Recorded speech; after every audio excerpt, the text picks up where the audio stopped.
Сәлеметсіздер ме, құрметті мұғалімдер. Бүгін біз қалай сыныптарды келесі оқу жылына ауыстыру керектігін айтамыз. Арнаға тіркеліп, лайк басып қолдап жіберіңіздер. Алдымен әкімшілік ету мәзіріне кіреміз. Одан кейін топтар тізімі.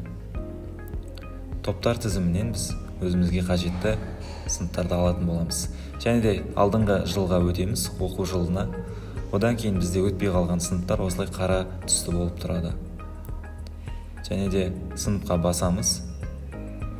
Ары қарай мына жерде 2024 және 2025 оқу жылына ауыстыру. Яғни бұл келесі оқу жылына ауыстыру болып табылады. Және де 9-шы сынып келесі жылы 10-шы сынып болатындықтан өзінің кодын енгізетін боламыз. Және де ауыстыру батырмасын басамыз. Ары қарай бізде осы сынып келесі жылға ауысты.